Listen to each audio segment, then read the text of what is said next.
All right, good morning and welcome to Delegate Without Fear. Now, why did I call it that? What's the standard procedure? You delegate something and then you sit in terror waiting for it to not get done. Isn't that pretty standard? I'm Leon Frank with Max & Associates, and I want to welcome all of you to Delegate Without Fear. Okay, we covered that. Now, let's go to the horror stories. Everybody has horror stories. Everybody knows horror stories. Maybe one that happened to you, maybe one that happened to you as a delegator, maybe one that happened to you as a delegatee, or maybe one that you observed. What's a horror story of delegation gone wrong? Anybody? Something just not, given it to somebody and you're expecting them to do it, and then it's the day beforehand and they haven't gotten started on it, and you're like, if you can't meet a deadline, you need to tell me prior to the deadline. Yeah, that's pretty simple, isn't it? Right. What's one of the problems that we have in delegating? It's that we assume that the people we've delegated to have the same work ethic we have. You would have never done that, would you, Ryan? Right. You'd have never not told your boss or waited till the last minute and not started. No. So you take for granted that the people you're delegating to work the same as you do. That's a pretty bad assumption, isn't it? What's the most famous delegation gone wrong story in the last, whatever it is, 10 months or so? How about the healthcare rollout? Was that a delegation disaster? Doesn't have to be an employee, does it? It can be a vendor. And if Obama and Brown had come to my workshop, they wouldn't have failed. It's that simple, because there are techniques to delegation, every whit of which they did not follow. You will see when we go through the techniques, they didn't follow any of them. And if you don't follow them, you're going to have your own horror stories. So, we're Max & Associates. We are small business consultants. Our business is helping businesses be more successful through operational efficiencies. For-profit organizations, obviously what we do is help them make more money on their bottom line. I'm going to wait till the logo stops. So why is delegation part of what we teach? What's delegation got to do with operational efficiencies? Why is delegation so critically important? Allows you to get more off of your plate so you can focus on what you need to focus on. Absolutely. What else? You can assign tasks to the people who have a little bit more skill directed in this area, perhaps more than you. Okay. What else? Steve? Scalability. Absolutely. You can't grow. If you're doing it all yourself, why do you have employees? But more importantly, operational efficiency is... Oh, I'm sorry, Jamie, go ahead. I think it also helps people buy into the team concept, to become part. Absolutely.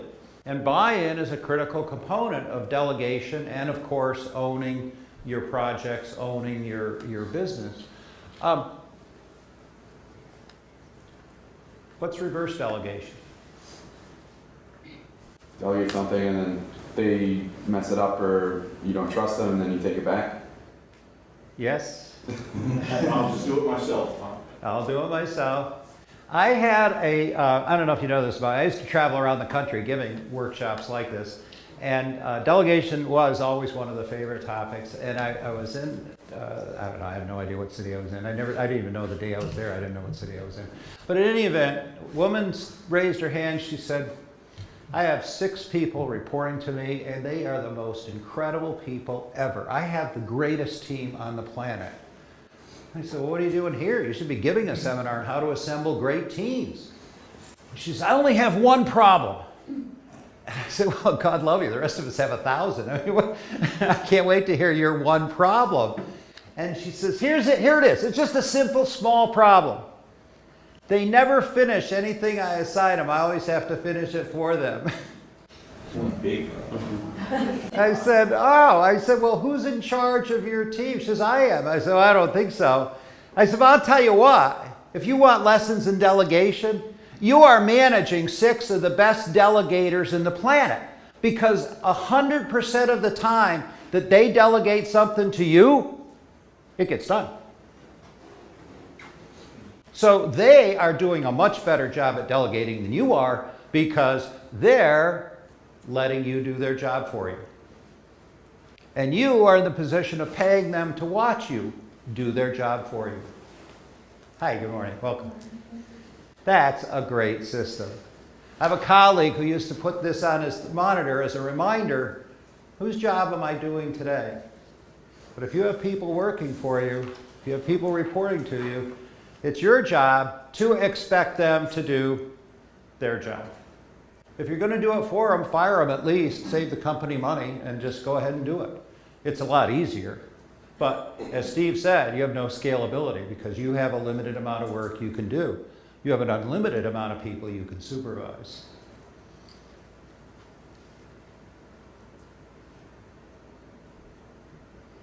Pitfalls to avoid. There are many ways to screw up delegation, as we've already discussed. What are the pitfalls we want to make sure we avoid? Number 1, make sure you assign the right person. Now, what is the definition of the right person? What is the right person in a project? Go ahead, Dave. You didn't raise your hand, I know that. You know that, but doesn't matter, I called on you anyway. A person whose skill set matches what you want done. Yes, that could be the right person. Often is. But when is it not the right person?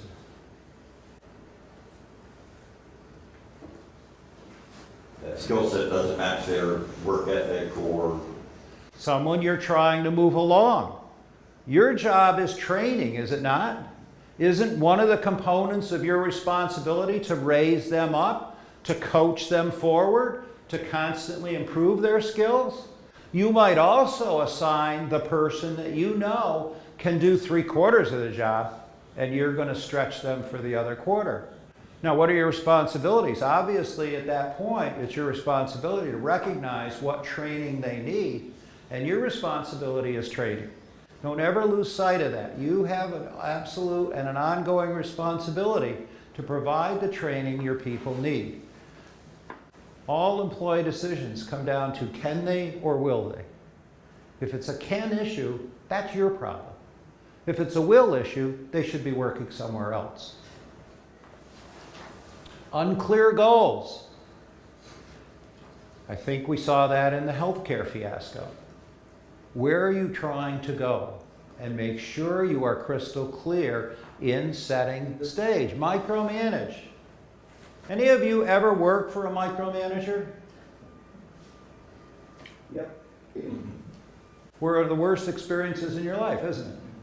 And your answer to him, at least not to his face maybe, but in your mind is, for crap's sake, you want to do it or you want me to do it? I had a guy in a seminar a while back, and I give him so much credit. He said, I worked for a micromanager, and he says, finally I walked in and I said, you do my job or I do my job, choose. And he said, from that minute on, she left him alone. At the same time, do you resist the temptation to be looking over their shoulder? If you're in their shorts all the time, they're going to lose all incentive, and you're soon going to be complaining about the very behaviors you caused. No management at all. Ryan's example, that's the extreme the other way. You give them a project, you never check on it for a month, and then you find out the day before they never started. That's also not the way to do it.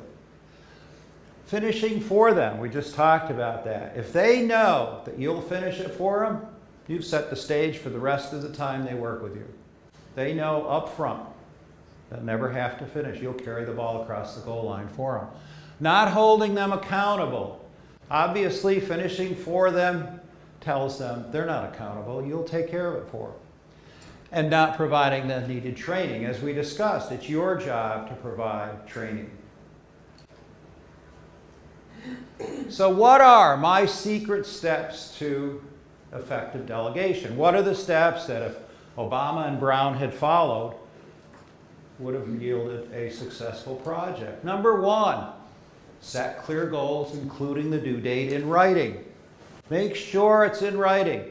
Now, most of what we're talking about here has to do with long-term projects. Obviously, delegation can be something that can be accomplished in 5 minutes. It can be accomplished in 3 months. So most of these are structured on the 1 to 3 month category. For the 5-minute delegation, you'll have to adapt to what's appropriate. You're not going to give clear written goals for a 5-minute project. That's clear. But again, only back off from any of these when you're sure it's not going to compromise the net result. There may very well be something they can do quickly that still needs to be put in writing. Make sure both sides know clearly what's going to happen or what's expected. Number 2, choose the best person for the job. As we discussed, maybe someone with all the right skill sets, may also be someone you want to stretch. But believe me, as soon as you try to take someone who has no hope of having that skill set, you've got a real problem. I have a friend who's an artist. He's an awesome guy. He's very creative, can do just about anything, hand draw it, whatever.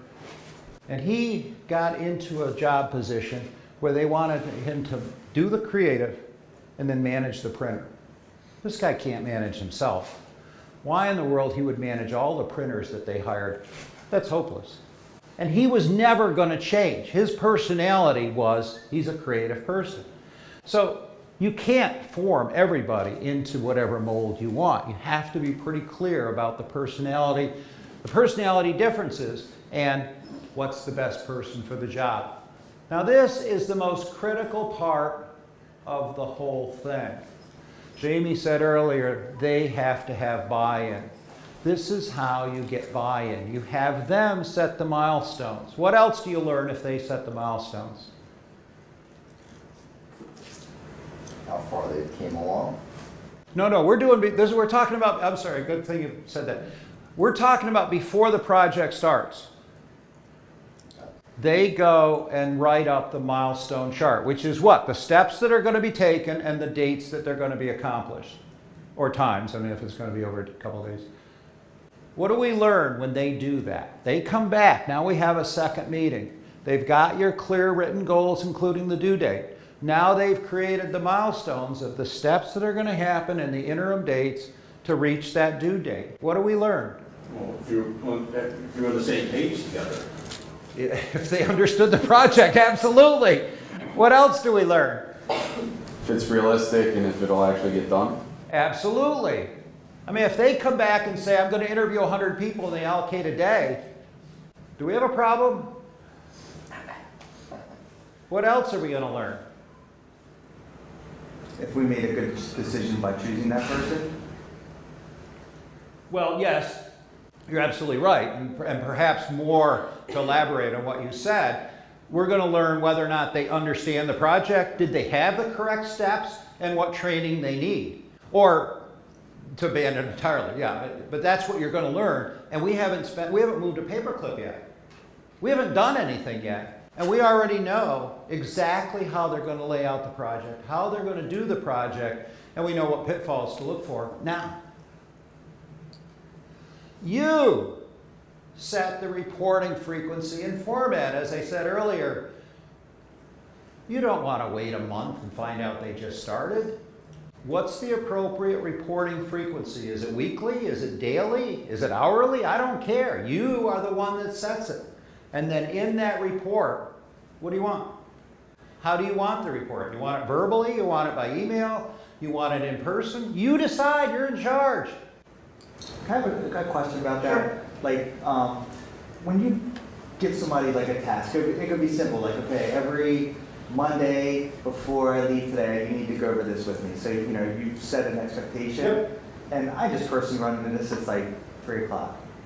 And I still haven't heard from that person yet. Like, that we've come up with a set time in our delegate. Right. Whose responsibility is it at that point to say, hey, it's 3 o'clock, we got an hour left, you still haven't come to me yet about that? Well, see, I think you're still leaving it too vague. You need to set the time. Again, what is it you want? I want you in my office at 3 o'clock every day, and this is what I want as a report. Give them the template, hand it to them. You write it out, put it in Word, and give it to them. And this is what I want every day at 3 o'clock.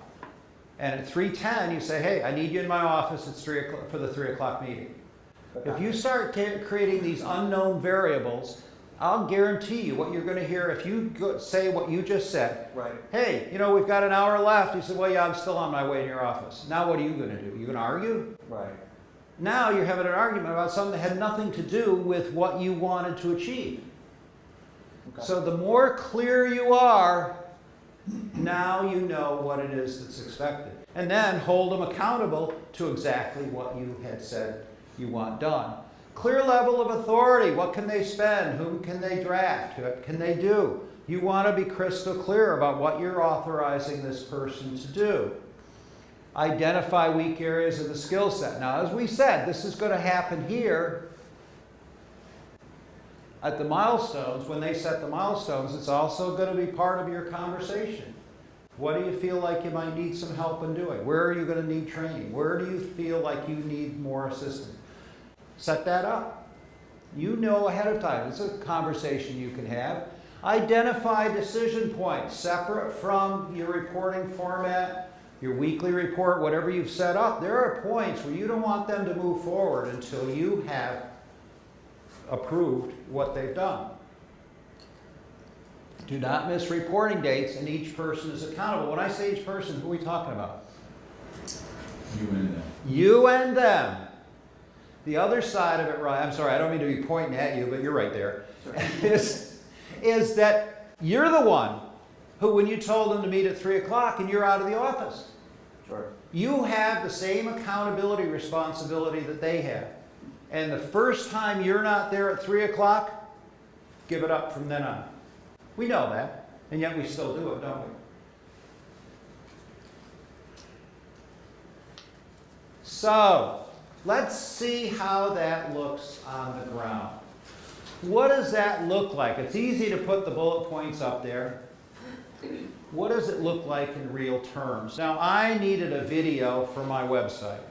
In fact, I wanted a video to promote these workshops, the Success Skills Workshops. So I hired a vendor to do it, and I followed my steps to successful delegation. Clear written goals. And you have these printed out here so you don't have to write them out, and it might be easier to read them in front of you. Either way, to create a video to promote our Success Skills Workshops on the Max & Associates website. Sign to, due date, goals. Now, you notice when you read these, I was specific on my goals. I was not specific on how I wanted her to tackle it. I wanted her creativity. Now, you have to decide, how much of this person do you want? Do you have an idea that you want, and you want this developed, or do you want them to start from a clean sheet of paper? This particular project was the clean sheet of paper concept, where I gave her full range. This is what I want. I want people to watch this video and to say, wow, I want to come to that workshop. And I was letting her come up with any idea she wanted. Again, be really clear about where their range of creativity can be brought. Now, that's how we get buy-in, isn't it? This is her project, not mine.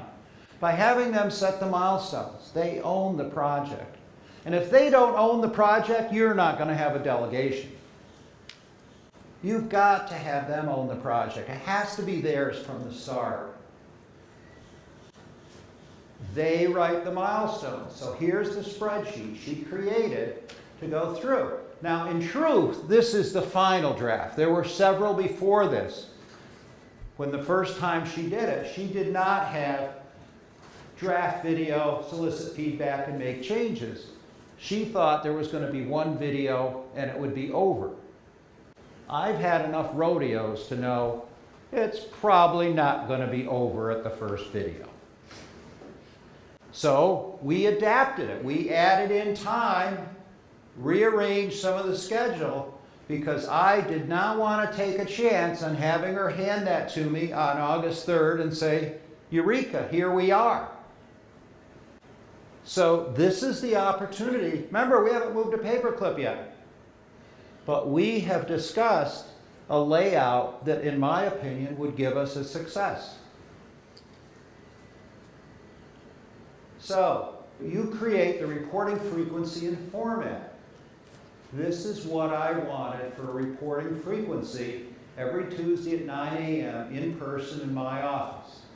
On the format, I wanted the milestone chart. Needless to say, every time we met, everything on that milestone chart for that day had better been accomplished. I wanted the obstacles faced. There are always obstacles. Let's plan on them. There will always be things go wrong. Plan on them. Solutions found. I want it crystal clear. Her job is to solve the problems. If she's bringing me every problem, that's reverse delegation, isn't it? I used to have a sign over my office door that says, don't bring me a problem without a solution. Doesn't mean I'll go with your solution, but if you haven't already solved it, don't bother me with it. I'm not here to wait on you. Solutions found, help needed. Now this is the most dangerous word in the entire manager lexicon, isn't it? If you say the word help and they say the word help, is there any similarity in the meaning whatsoever? No. Not at all. Steve, what do they think when they say help? They want you to do it. Absolutely.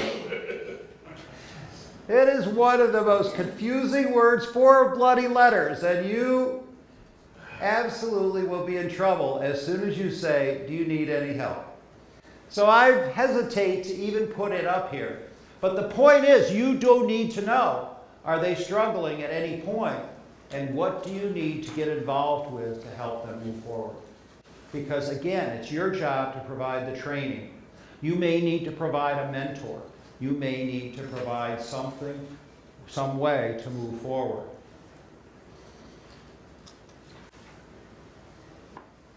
You create the decision points. Where did I want her to stop until we had moved forward? Obviously, I wanted to approve the milestones. Obviously, I wanted to approve the script. We're not filming anything till I've agreed on the script. I want that crystal clear. The actor selected, I wanted to be part of that. I didn't want to do it, but I sure wanted final approval. Video rough, and of course the video final. So each of these, whether they fall into my weekly reporting format, if the script gets done on Thursday, we had our meeting on Tuesday, I want to see it Thursday. I don't want to wait till the next Tuesday. I don't want to be the obstacle to getting the job done.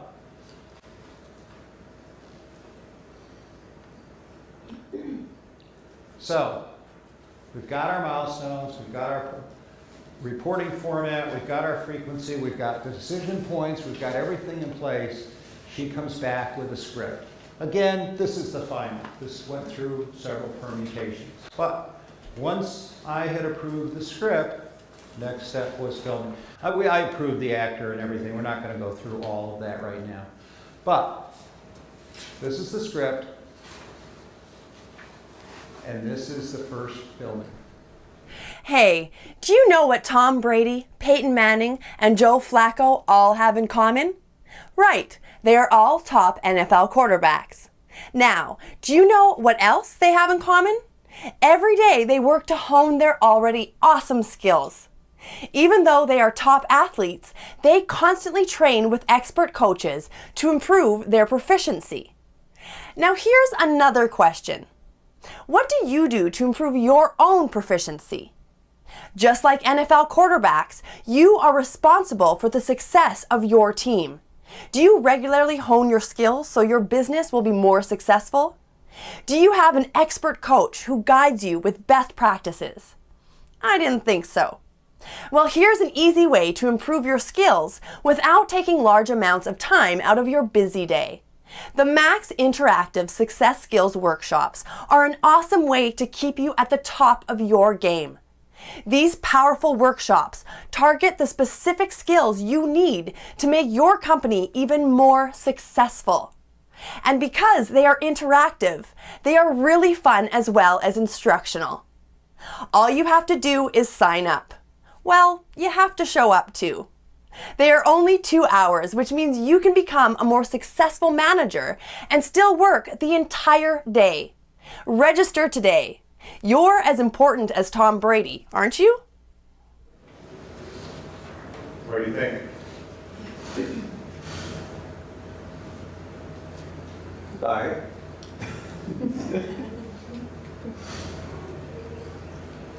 Are you worried about insulting me? That was awful. You know it, I know it, let's say so.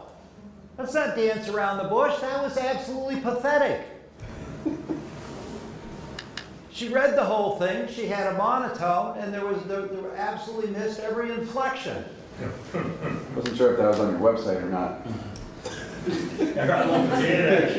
Yeah, and she wrung her hands the whole time. Yeah, I mean, that was my favorite part. Oh, this is really an outstanding operation. And you got to be kidding me. So now what do? You have a choice.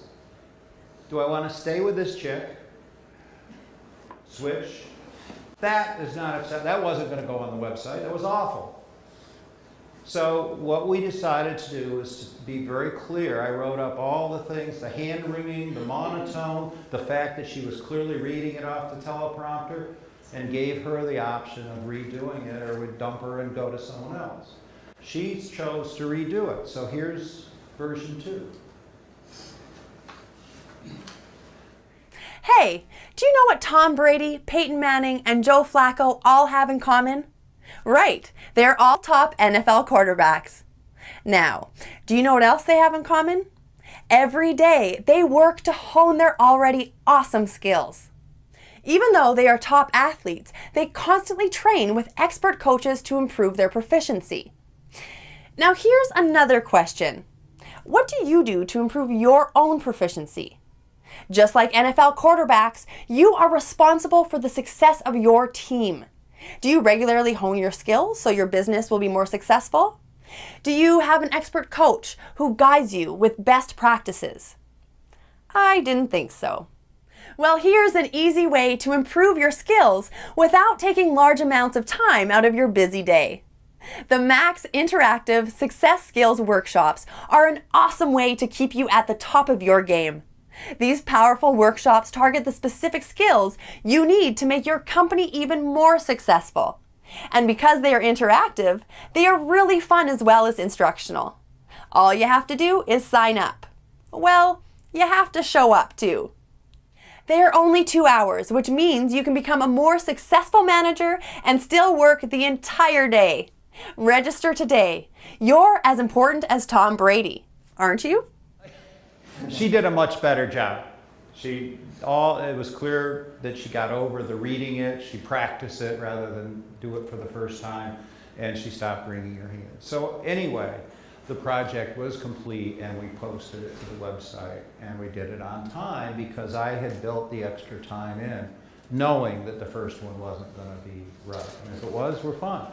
But remember, hope is not a business plan. We have to take into account reality. Reality is that things go wrong. People don't do what you think they're going to do. People who look you in the eye and say, "Oh, I promise faithfully this is going to get done on time the way you want and with far superior than anybody else," will let you down. That's the reality. So plan on it and make sure you aren't caught short when it happens. I used to be in an organization, and every year there was some $8,000, $9,000 expense that we hadn't planned on. And I said, this is getting pretty stupid. Why don't we just put unplanned expense, $10,000? And he said, well, we don't know what it is. I said, I don't care what it is. We just know every year we're going to have an unplanned expense. We'll just write it in later, and we'll look really smart that we had that already planned for. When things are going wrong and you didn't plan for it, who's wrong in that picture? All right. Any questions? You all did think the first one was awful, right? You just didn't want to say. Okay. Success responses to negative objections. What do you want me to do if it looks like we'll miss the due date? I've never done anything like this before. Why don't you assign it to Eleanor? I'm too overworked now. Do I get more money? Can you help me? That's not my job, and it's not fair. Anybody ever heard any of them? Anyone ever heard all of them? Of course, because they're people.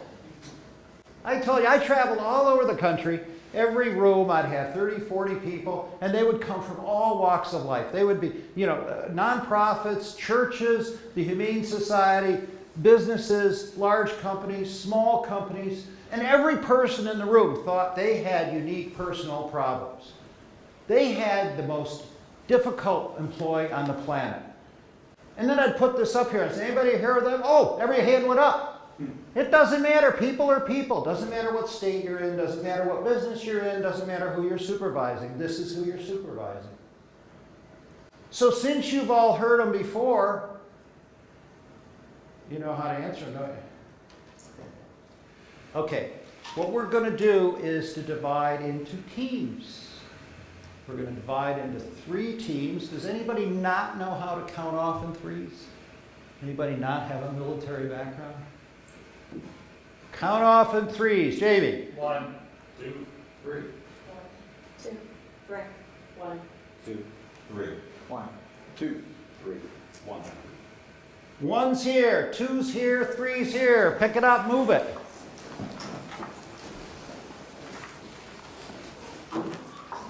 There's only 3 choices, Dan.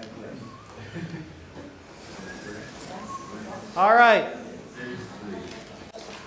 Person whose last name is closest to M. Last name closest to M. You are the team leader. All right. You got it solved now? Team leaders, it is your responsibility to mold your team into the winners. Make sure you hold tight discipline. It is also your responsibility to assign a spokesman for the table. It may be you if you choose.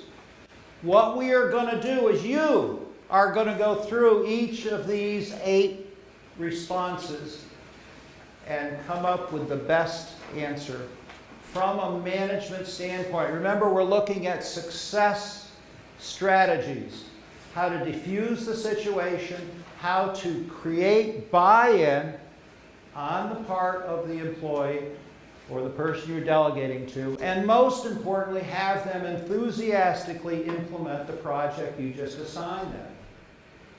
This is not easy. You know this. So you have 15 minutes, 16 minutes. You have 2 minutes for each one. Don't get bogged down in one of them for 10 minutes. You're not going to finish. And then we're going to go through, and the way I'm going to do it, I'm going to call on this table. What's your response to number 1? You. What's your response to number 1? You. What's your response to number 1? And then we're going to go to 2, and then we're going to go to 3. And if you're good, I may tell you my response. No, I won't. Go! This just You're already planning. wants to install, doesn't want to get into it, doesn't want to do it. wants to This is prolong it. planning the institute. Right. It's not an option. Yeah, so that's too, you can say, hey, show me the breakdown of how. I think the milestone aspect, Short-term right. goals, You know, like let's where the revisit take it from there. the plan here so that Set up small steps to get to reach, so that, again, we're not delayed till Show the me day a time before, where, the morning of, each short-term goal something towards the happens. end of the project, Find and where out it you gets can't do stuck. it. I've never done anything like this before, so do they need training? Yeah, I mean, I would ask But you you to elaborate. response would be, I think get to the challenge. If you do it to this challenge, along those lines, build them up. Yeah, that's fair. They can take a challenge. Or just say, let's take a look at your Comfort level. exactly accept a new challenge Yep. could maybe expand. Going to be successful in what they're looking to do, and provide that to them. What are you doing here? This would be a great, great person. Yeah. But would you close that conversation with learning that? Yeah, because I've got to follow them. Yeah, I try to give them help too. So I mean, if they feel. Got that? Okay. So number 4, I'm 2 overlooked now. Why? So what are Make your them more effective. what is? That one seems almost like That's not your. That's not. I have my reasons. You know, I mean, I don't know how much you need to explain it. You need to focus on your own tasks. I wouldn't even get that.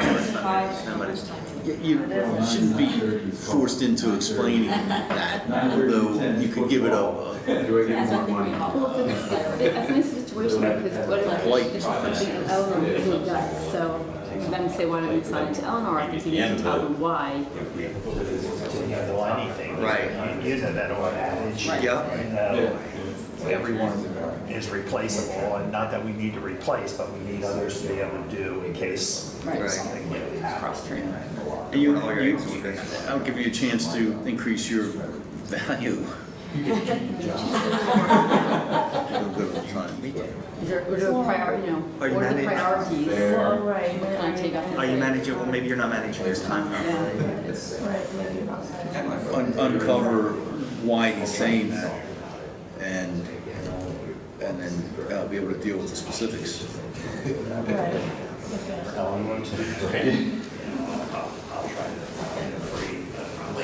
the real world, but let's send it to just you keep their timelines, I guess we should.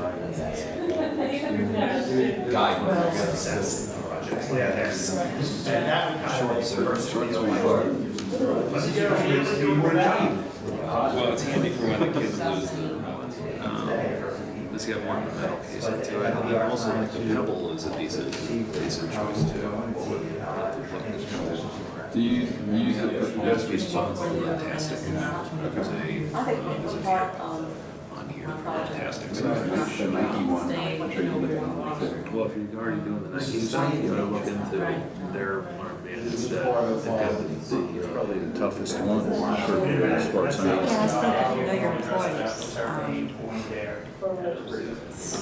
Especially despite just get good back.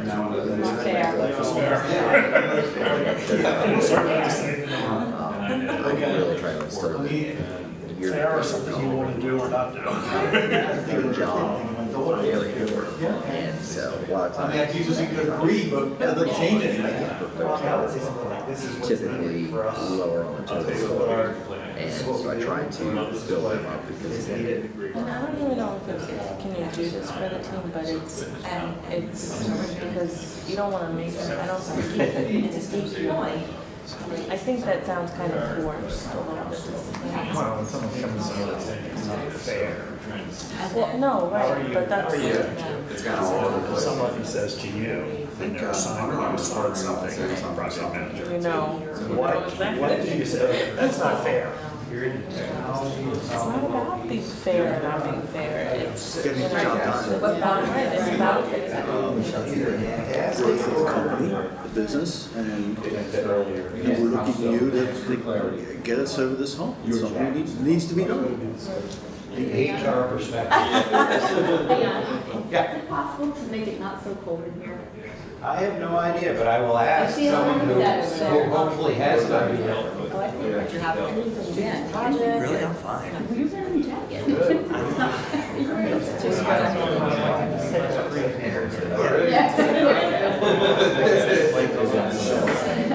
Thank you.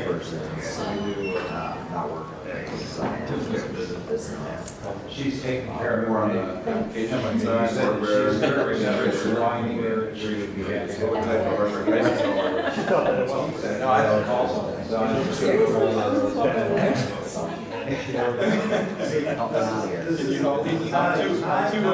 as much as quality. All right, Based locally or? let's see how we did.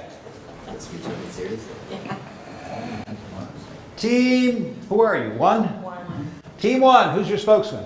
Jamie. Jamie. What do you want me to do if it looks like we'll miss the due date? We decided that we should follow the milestones, stick to timetable. We've asserted extra time for unforeseen problems. You know, in the milestone, in our schedule, we've put in time because we know that there's probably there may be some hiccups along the way, and we will, but we're going to set a schedule and stay with it. All right, well, let's just role play a minute. I'm the person you delegated to. You're my manager, and you just told me all of that. And I'll say, okay, yeah, absolutely. I understand we put in extra time, but I want to be fair with you, and I know we're meeting every week, But say on Thursday, I see something that comes up and I know that we're gonna have a problem. You want me to wait till Tuesday to tell you or tell you right away? No, why don't you either step into the office and let me know, or just shoot me an email, Leon, There we go. please. That was the answer I wanted. Your team, what's the right answer? So we had something similar. We went along the lines of, let me see the short-term goals that you had in your timeline, and let's, pick up where you got stuck, what obstacle you faced, and see if we can create a solution for But do it. you want me to let you know right away or wait till our Tuesday meeting? No, let me know right now. There we go. Your team, what's the answer? What do you think we should do? But you want me to let you know right away, right? Absolutely. There we go. You all just agreed to miss the due date. Every one of you said certainly, as long as you let me know. You are willing to trade letting me know for meeting the due date. We haven't moved a paperclip, and every one of you just gave me permission to miss the due date if I do what? Let me know. Let me know. Oh, boy, you're a good. You babbled on about all that nonsense. What did I hear? Blah, blah, blah. And then I said, but if I send you an email, is it okay if I miss the due date? And every one of you said what? Sure. Who won that? You boy? Hands down. So, what do you want? Yeah, right. Keep track, right? Employee 1, management 0. I've never done anything like this before. Dan, or are you the spokesman for everyone, or do you just get beat up on the first one? I'll take it. I'll take it for the team. Well, they're all backing off, so. So just a couple of What, do y'all want to start over? You want another 15 minutes? Quick answers. Accepting new responsibilities, okay, can be a good thing for you. I have faith in you, and do you not want to do this task? Yeah, I prefer not to do it. Then get out.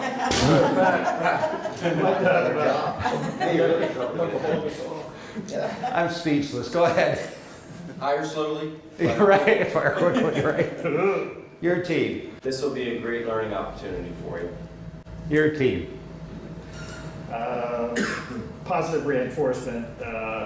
We've been watching you, and I know that you're ready to step up. Okay, that was the best. What I want to do is, don't forget, our goal is to stay in control, to stay the manager, to remain the manager, and most importantly, create an incentive-based or a motivational-based answer. I mean, my best answer is, that's why I chose you for it. Because it's my job to constantly help you expand your skills so you can constantly move up in the company. See, I want it to be motivational based. Why don't you assign it to Oliver? Josh? I assigned it to you for a reason, because I know you can do it right. Dan? Two things. I chose you because Eleanor is already too busy with other projects, and your skill sets fit this project. Jamie? You are capable and ready to grow. This cross-training opportunity makes you a great fit. What's that got to do with the question? We're moving away from Eleanor. Yeah, don't worry, it's not your responsibility to worry about Eleanor. She's not gonna be here next week anyway. This is why we're here. At least there's coffee. Where is the employee going out of the office for your answer and your answer? Whose desk is he going to immediately? Eleanor? And tell her what? Have you better than her? Isn't that what you just said? Didn't both of your teams tell me? No, I said she's busy. And then what did you say? Your skill set fits the project better. Meaning? Hers doesn't. And you, what did you say? I said I signed it to you for a reason, because I know that you would complete the task correctly. You said you'll do it right. You'll do it right. What does that imply? Do they repeat verbatim what you told them? No. Embellish it. And how would I embellish that? That wouldn't take much creativity, would it? No, the honorary, so. Yeah. I was just with Josh, and he said, I have to do this project because you can't. Isn't that word for word what you just said? Or says it to somebody else in the lunchroom or whatever. Well, it'll be all over. You will have, if you're in your office for a half hour, you've already lost it. That rumor mill will have already generated it all over the company. It's I mean, important. if you don't agree, say so. Do you think anything else is going to happen? What's the point of this question? So you have to understand where they're coming from and make sure you give a response that motivates them, as I say, and helps them move forward. If you ignore it, like you guys thought you were very cleverly doing, well, he won't notice I didn't answer the question. Then he's going to run out and say, hey, I asked him why he's being unfair and distributing the work, and he wouldn't answer it. Which is the truth. You didn't answer.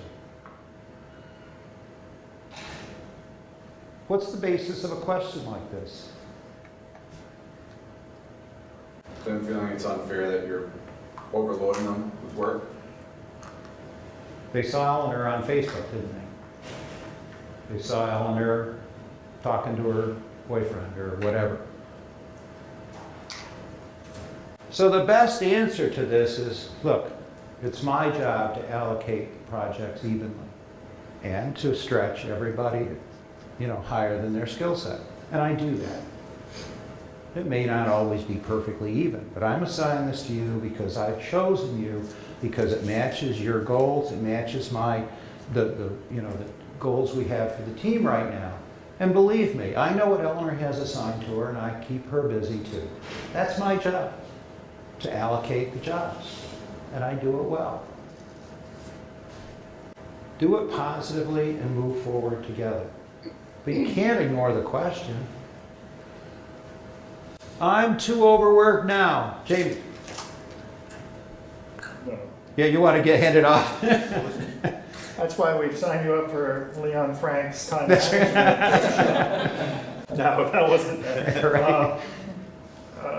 Let's look at time management on this project. I don't know. Yeah, but I'll see it. Well, we were just. This was a tougher one, I think. I don't want to cut you off. No, it's Find not. the underlying reason behind that. You want us to go away while you guys discuss this? No. Just want to give us the answer. Josh? Let's talk about ways to make you use your time more effectively. Dan? What can I do to help you move things around? Whose job is it to schedule their projects? Theirs. And who just took it? Remember the little post-it note, whose job am I doing today? And your first comment is, how can I do your job for you? I'm struggling a little bit with maybe a person who's entry level to new projects as opposed to someone who's seasoned at it. And I guess that some of us are looking at it like, well, maybe it's entry level confused individuals, low level, as opposed to a seasoned professional. Absolutely. One of the things you want to be listening for in every one of these is, what training do they need? This may very well be just what you were making it a joke, but that's very true. They may very well need time management skills training.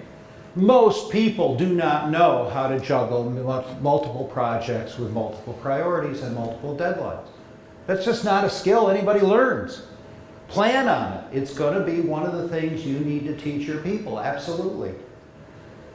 But don't do the job for them. Start phrasing it in terms of, okay, does that mean you're having trouble managing your workload?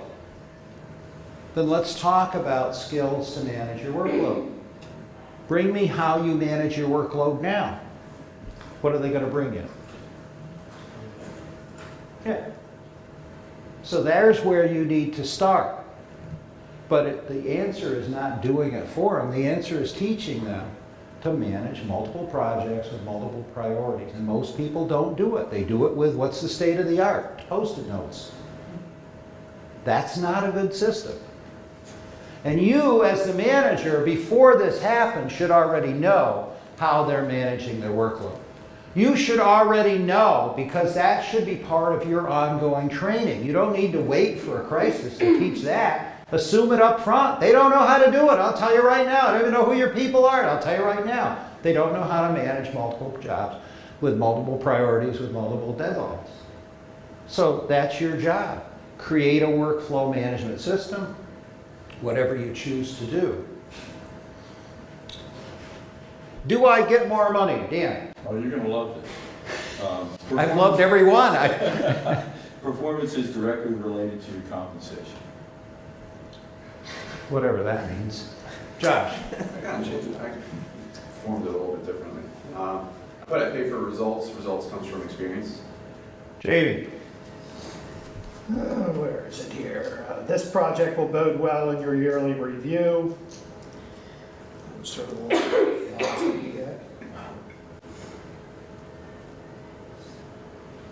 Oh, that was it? you gave us 2 minutes. What do you want? So did each of you just promise me a raise at my yearly review? Opportunity. No. What did I hear? Yeah. What's the Well, answer? What's the answer to this question? No. And why in the world did you spend 2 minutes talking about it?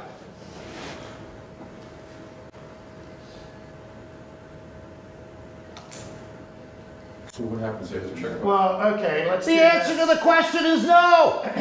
Why are you adding other things on? Why do you feel obliged to promise him something that they already know? They don't know anything about the personnel manual. They don't know anything about the vacation policy. They don't know anything about the dress code. But they know every word of the bonus policy.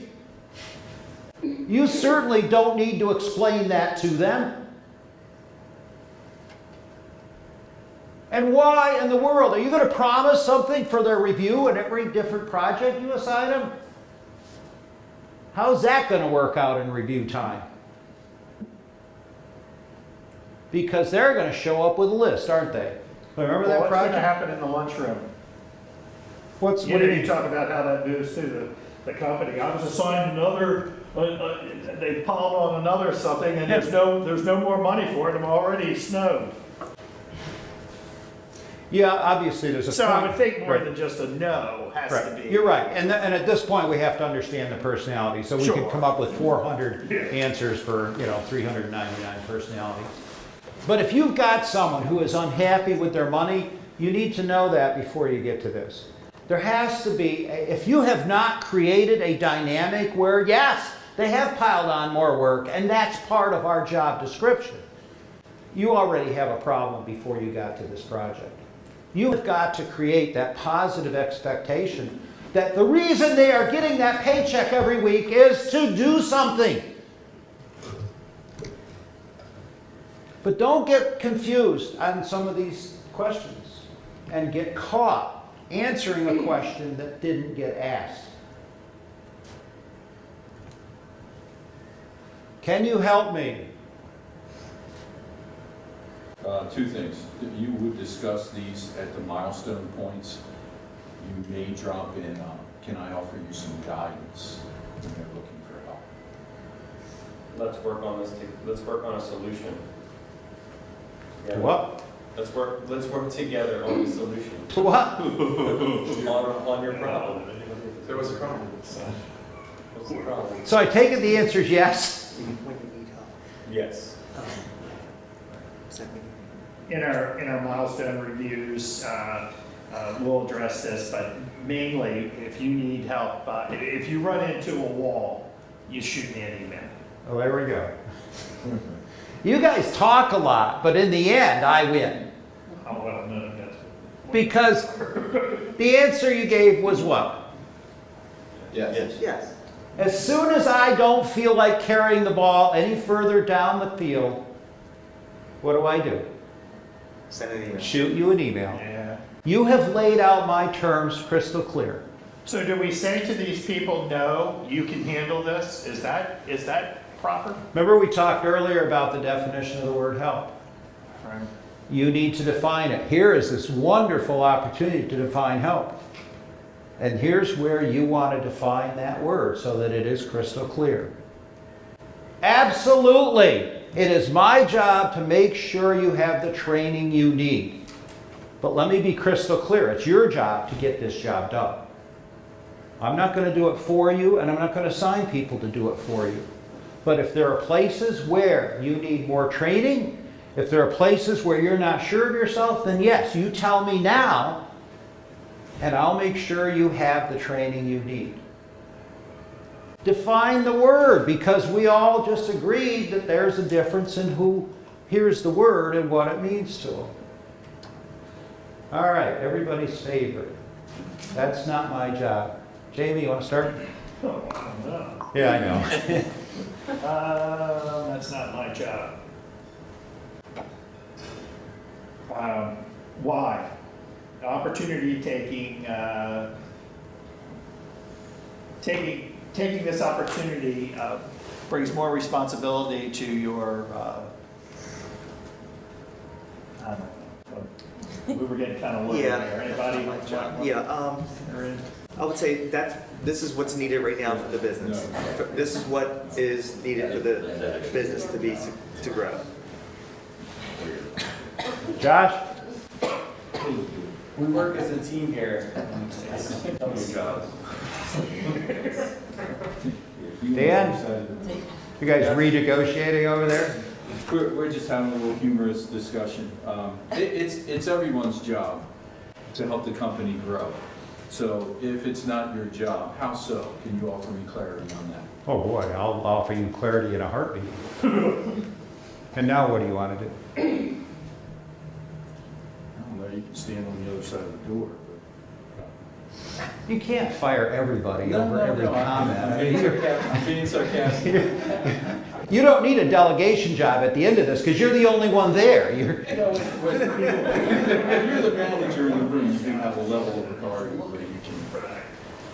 I agree with that, but who of this, if you will, the four of us, the three teams and me, who's the only one standing up here with saying no, answer it with authority? You guys are negotiating on every point. I guess we're trying to be helpful. What's the answer to this? It is. Of course, it's yes, it is your job. Anything I assign you is your job. Why are we babbling?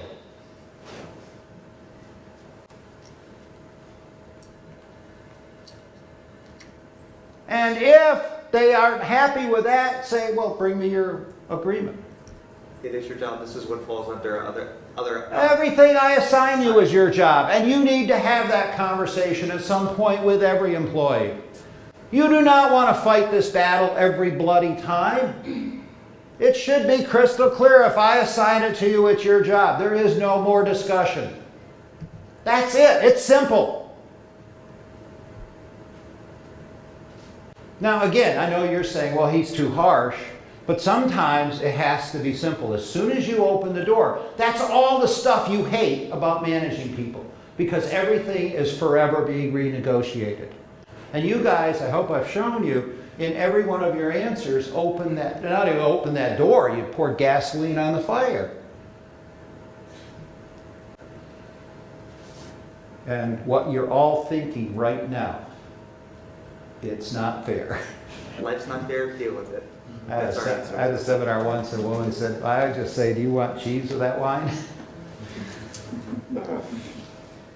All right, I heard every one of your tables come up with a response of life's not fair.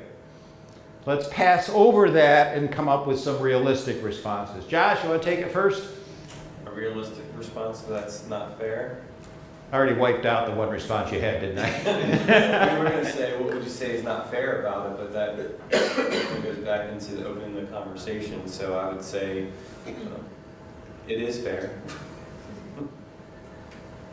I've always been taught to answer a question with a question. So have I made a mistake by selecting you for this role? Yes, you have. I'm more suited for other opportunities here. Eleanor? It's not about fair. It's important for the company, and you can handle it. Of all of these 8 items, which is the one that's most important? What's most important? Of everyone up there, which one is the most important? About missing the due date? I like 7.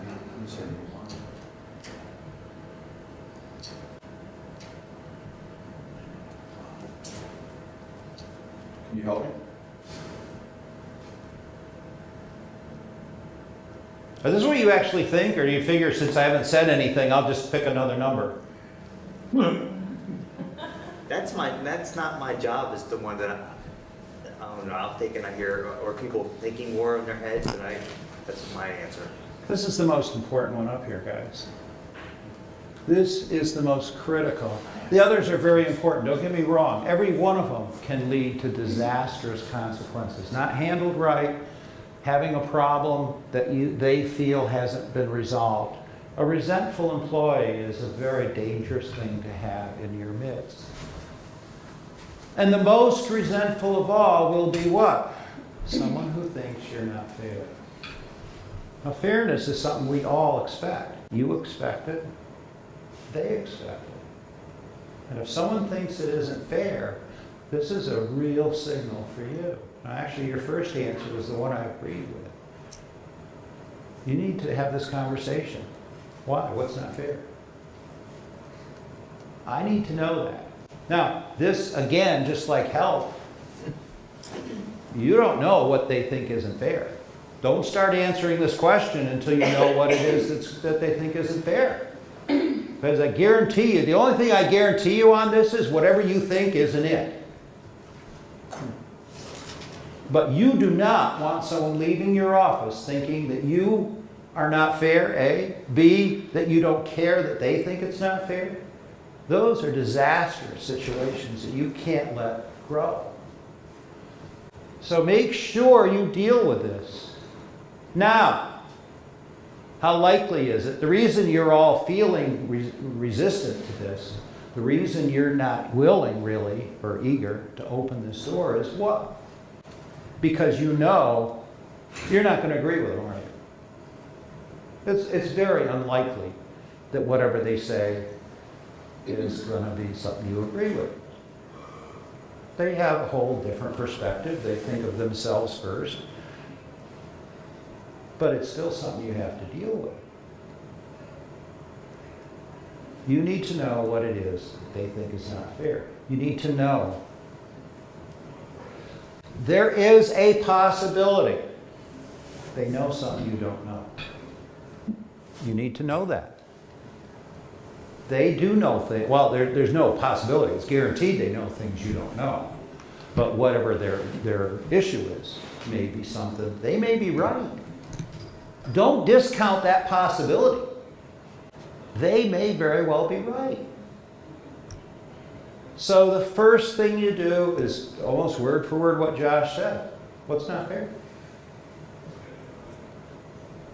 And shut up. Take notes. Write it down. Let them talk till they're done. Then go back through the notes one by one, the issues, the items, whatever. At some point in your relationship with each different person that you supervise, you should have had a fairness conversation. This is them asking you to have the conversation that you should have had all along. They're bringing it up. Take that opportunity. Have the fairness conversation, which goes something like this. It is my job to be fair to everybody. Now let me be clear. Fairness is not equality. Fairness means I do the best I can for each person based on where they're at, what their needs are, and most importantly, what the team needs are and the company needs are. And keep in mind, I not only have to be fair to the 8 people on my team, I have to be fair to the whole team, and I have to be fair to our department, and I have to be fair to the company. All of that has to play into my decision. And I'll be honest with you, it's a tough decision. But I do the best I can to be fair to all of the players, you and everybody else, every day. And if you think I haven't been fair, then by all means come and talk to me. But remember, you may not agree with me. I'm still going to go forward with the best decision I can make for the company, the department, the team, and each individual. And I expect you to abide by my wishes. I'll listen, I'll always listen. And then I'm the team manager, and I will make the best decision, and I expect you to abide by it.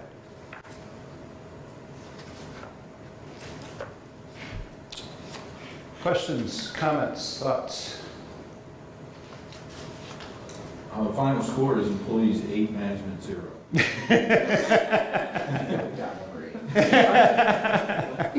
Yes, sir.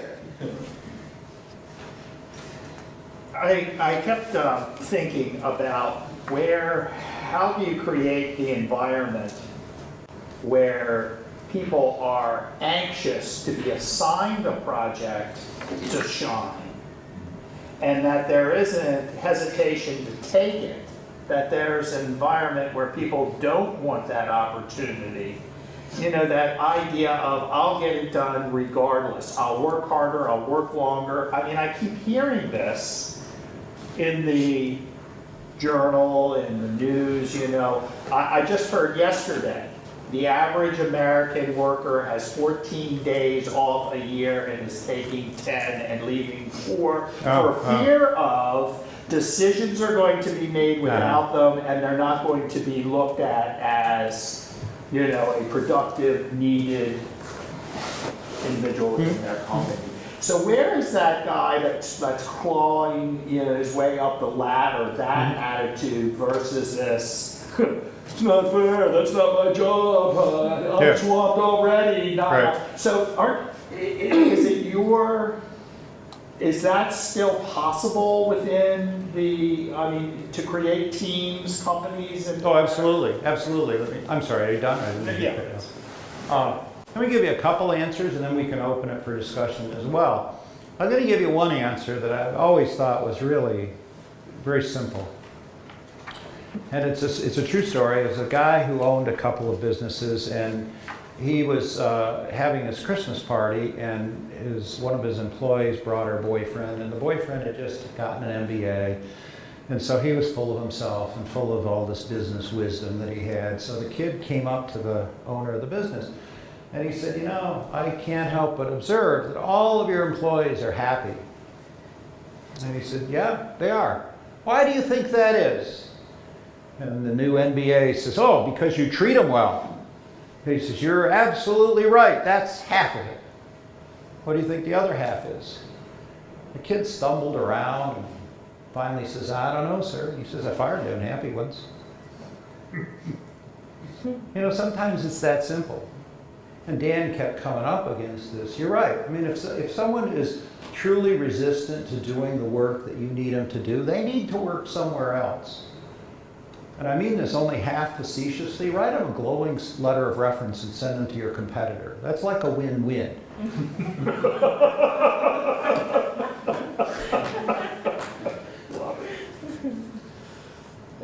Now, that leaves you with, if you will, you know, the remaining ones who will be happier if you get rid of the bad ones. If you get rid of the complainers, the rest of the people will be happier. They will enjoy work better. But now you have to fill in those blanks with motivational things. Buy-in is critical, and finding ways to get buy-in and feeling like you're a team is a critical part of management success. And you want to devote quite a bit of time to that. One of the examples I give all the time is, think of this. And you can kind of close your eyes if you want and just think of this, that you've got this gorgeous house with a bathroom with a corner window. You've got the hot tub in the bathroom, and you come home of an evening and you fill the tub with suds and water, and you've got champagne and flutes and some chocolates, and you light candles, you put stereo music on, and you get in that bathtub, and you're looking out over the sun setting over the hills, and you just sit there for a while. That's a pretty nice evening. You had stress at work, you had a difficult day, you get out, you just feel clean, you feel fresh. That's an image I want you to hold on to. Now, you come home from work, you've got a cinder block enclosure with a faucet, you take a cold shower with a bar of soap, and you come out. Just as clean. What's the difference? There's a huge difference, isn't there? Everything in the description of the hot tub, you went out of your way to put there. You didn't need a single one of them. You needed the cinder block enclosure with a bar of soap. So everything else was the things you put there because we as human beings like things. We have both emotions and needs. The need was we needed to get clean. Cold cinder block showers just does that just dandy. Everything that we added, the chocolates, the champagne, the soft music, the placement in the window, the bubble bath, we added for what? The emotional benefit. Now look at your day. How many things did you add to make it a warm bubble bath? And how many did you handle like a cold cinder block shower because we just need to get the job done? How many of you in the morning get up, get ready for work, look in the mirror and say, I hope my day will be filled with many mindless, boring details? I mean, if you're confused about this, look around, see how many hands are up. Now, you're not surprised nobody raised their hand, are you? You're not surprised that nobody said, oh yeah, that's me! Now, how many of you spend the entire day inflicting mindless, boring details on everybody you see? You know for a fact that isn't what they want, and yet that's what we do. So take a new look at the way you interact with people. Take a new look at the motivational strategies you're using to get the job done. Take a new look at the interactions, wherever they are, wherever your interactions are, and say, how can I make this a warm bubble bath? How can I convert this from a mindless, boring detail to a fun environment? If you do proposals, is there anything emotionally pleasing there? And if not, why not? Or is it mindless, boring details? On your invoices, are they mindless, boring details, or are they kind of fun? How much extra does it cost you to write "Have a nice day" on your invoice? So when you start doing that, and Jamie's saying, wait, I didn't ask this. I didn't ask about the invoice. But you know what? When you start doing that throughout your company, that becomes the policy. If "have a nice day" is your company policy, that's where it starts building from the ground up. The accounting department says, oh wow, we're in the "have a nice day" business now rather than the mindless, boring details business. And that's how you do it. You build it from the ground up. You build it from inside, and you do it by the details. Now, you also want to come up with, as I say, motivational strategies. Have brainstorming sessions. I'm going to give you the secret to having a successful brainstorming session. Anybody ever do brainstorming? They work? Anybody do an effective brainstorming? Oh, you did? Okay, what was the secret, Ryan? Just any ideas good? Yep. I mean, and then just very open and I'll write every single idea down that Okay. it says, and then once you got a list, then kind of go down and listen. Okay. Okay. Those are all the standard, forgive me, I'm not trying to denigrate or reduce what you said. All of those are the standard brainstorming tactics. Here's why they do not work as a team building concept. Because it's possible to attend that and not participate. And see, part of our problem is that, the first problem is we think everybody's like we are, which is a huge mistake. We have to understand that there are other people out there. There are people who would not open their mouth in public to yell fire when the building's going down. and they didn't participate. So here's how to use brainstorming as a team building strategy. You require everybody to bring an idea, and you go around the table. Ryan, PJ, Renee, and you give them the floor, and you give them the expectation they're going to participate. Now what have you done? You created an equal team. Otherwise, what do you have? You have the talkers and the quiet people. And they didn't feel like it was their team. And you, as the manager, want to be keen to that. You want to understand, well, I had a team building meeting, and boy, it was great. But you're basing it on the 3 people that participated. And you forgot the 4 who didn't say a word. Your goal is everybody. If you don't have everybody, you don't have a team. So those are some ideas. What other ideas? We've got several experts in the room. What else do you have, guys, that will help build a positive motivational environment and create that environment where people can't wait to get to work and ask for more work and are trying to compete with each other to do the best job possible? What strategies do y'all have? What have you tried that worked? Christine, you have something? Well, I think I've seen a lot of different things in different teams that I've worked with. And I think open door policy, so that everyone has a voice and can go to their leader at any given time. And it's all about, being valued. Okay. So I think if I'm being valued in my company, then I feel Sure. I'm a part of the team. Sure. Anybody else? So representing an effective leader, it can be very fulfilling. Okay. Because you do have that guidance, right? People overuse that word right now, leadership, when they're talking about the administration that we're currently following. Right? I've never heard anybody use the word leadership. I'm sorry. But I think if you do create that environment, that's fulfilling, because you talk about human nature. As humans, we do like to work. We do like to be rewarded for what we do and how we do it, and even being able to have a say in how it's carried out. Absolutely, and that's a very good point. Remember, being a manager is a lot of work. Being a leader is a whole lot easier. And the more you can inspire people, and part of, if I may rephrase what I think you're saying, you want an environment where these never come up. And you want to create that environment where these are not what you're dealing with. This is being a manager, and it's a lot of work. The leader is the one who inspires his people, and this never crosses their mind. And you're absolutely right. And look for ways to be a better leader. Any other comments, thoughts, questions? Yes, sir. Recognition's pretty big. Something easy to do as far as, especially in sales, because I'm in sales. So right. We have, at the end of each week, we have a big meeting, and, we recognize people who perform well that week.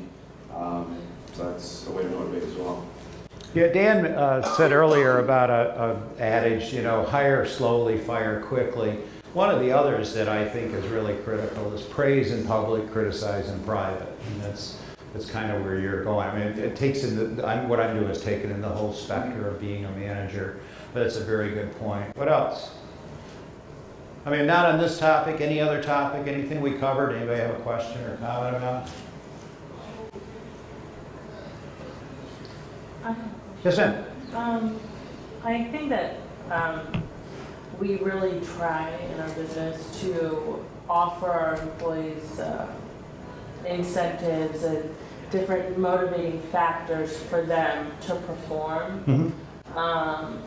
But even with that, and we're talking about, bonus structures and weekly things we give out, at our end of the week meetings and things like that.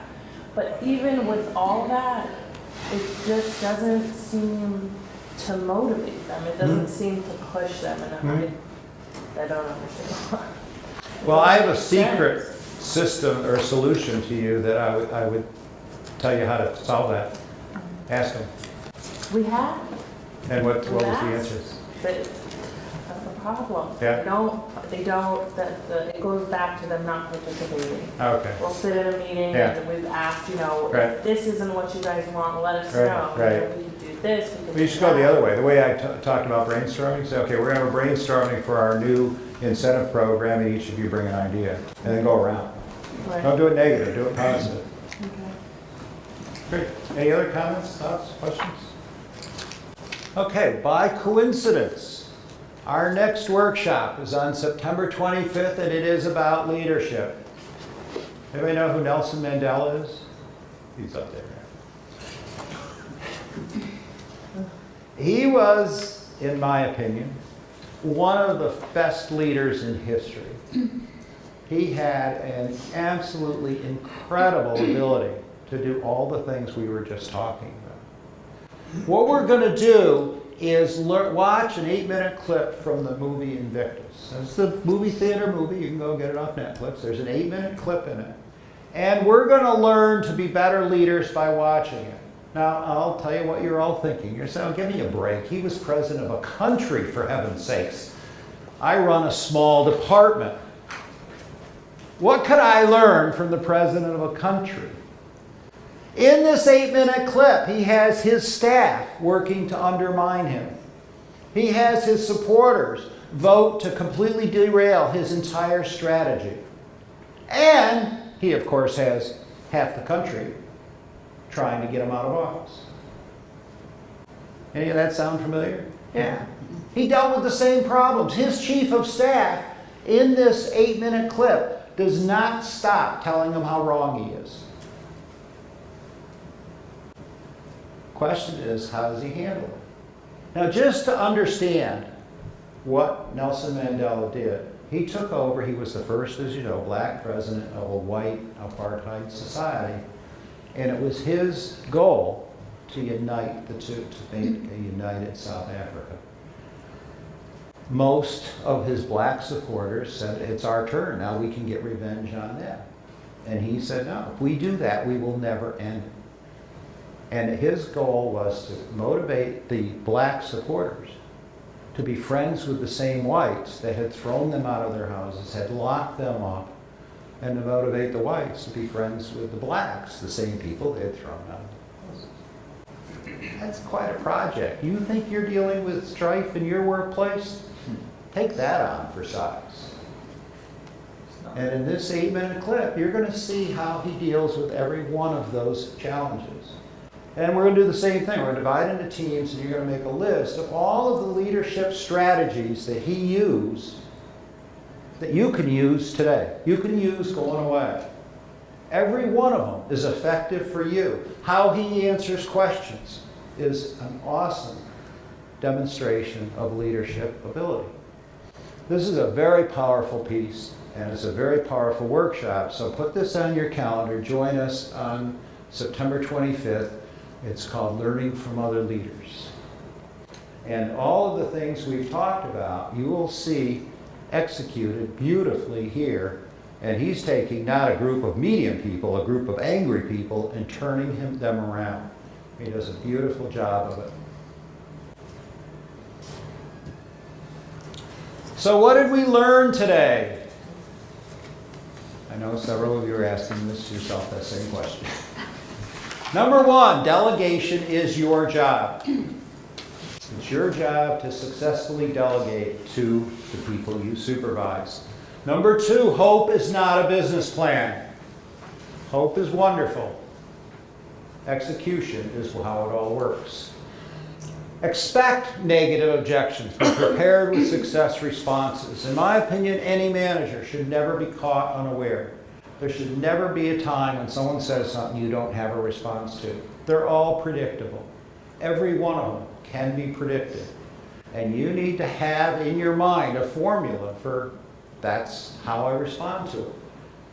Pretty much that list of 8 pretty well summed it up. There will be some form of that. And you say to you, oh, that's the it's not fair response. Okay, here's how I handle it. Or, oh, that's not my job response. That's how I'll handle it.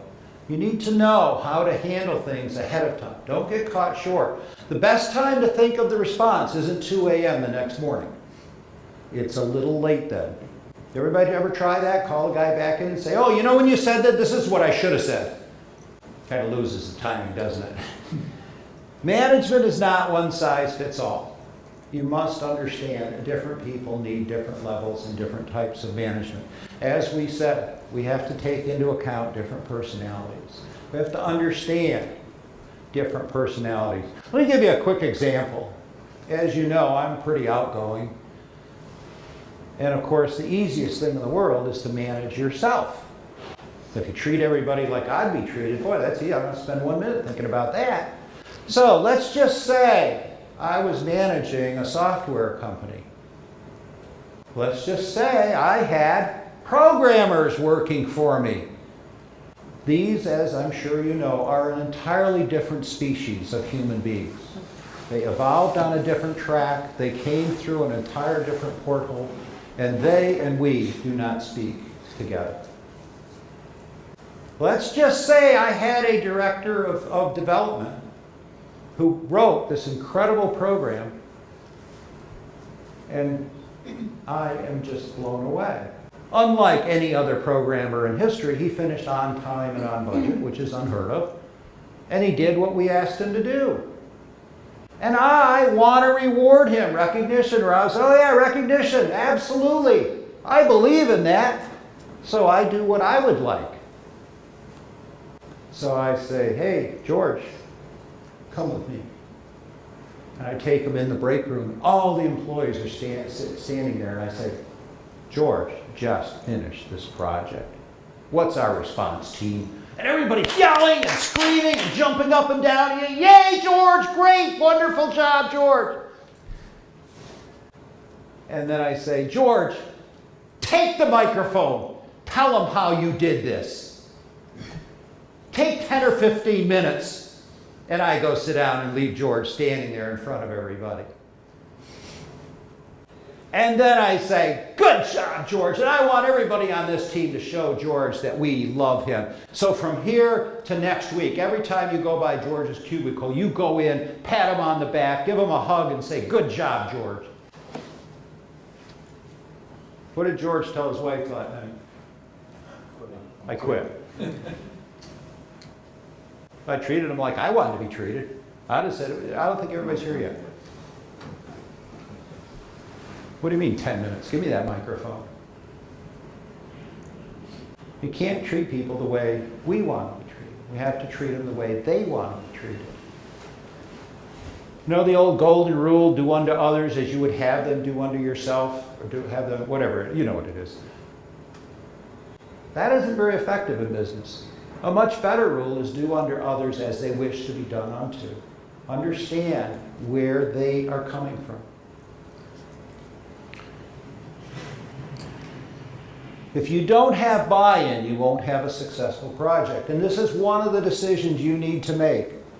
Has this person bought into this project? And if they haven't, your work isn't done.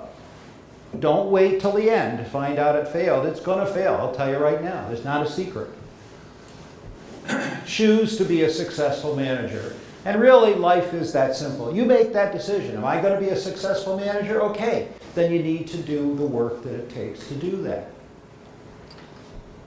And come to our next workshop. It will be awesome. Questions or comments? Well, in that case, no, you're not free yet. I want to go around the room. I want each of you to tell me one thing you're taking away from today. Dave? My thoughts are just really where I seem to fall short is I give them a job and I let them go. And it's maybe 50% successful. I have a small staff that I'm managing, but just whatever the task is, whether it be a project or a small task, go through the steps, even if it's not Right. to the great, just go through all the steps, even if it's just mentally, and make sure that the steps are clear from the other end as well. Right. Very good. Chris? That when it comes to delegation, there's accountability on both the employee and the leader. Mm-hmm. And I think actually probably a bit more on the employee themselves. Great. Steve? don't bring me a problem without a solution. Okay, good job. Dan, No matter how old you are, no matter how long you've been doing it, you can always learn something new. great. Amy? I learned overall just how to delegate better and better steps to take in order to achieve success. Great. Rob? I think something I took away is, empowering your employees, making them want to do it themselves, rather than having to go back to you for every little thing. Great. Josh? Learn planning for obstacles is truly planning for success. Great, great. Steve? I learned that I need to revise my responses to. You're going to picture Leon yelling at you. Me up here screaming. Yeah. Ryan? Same thing, just quick responses. Great. PG? I think milestones and a timeline are important because then you have a defined path towards the success. Great. Renee? I like your pitfalls to avoid. Okay, great. I don't know your name. What's I'm sorry, Alona. Alona, okay. What I'm really going to take away from today is really brainstorming with everyone and how to involve everyone Okay. to create a better working environment. Great. Jamie? I liked PJ. I think what I took away was milestones, Yeah. and scheduling. And then, personally as well. But also that last piece, do unto others as they want. I think that's exceedingly valuable. Great. We didn't really talk about when we talk about the steps and all, but everything that we discussed today is just as effective and just as valuable if you are the delegatee. If someone is delegating to you, you use all the same strategies I laid out for you. How often have you been delegated a project that was half-baked, unclear, you worked your tail off, it didn't meet their then requirements, and who's the goat in that picture?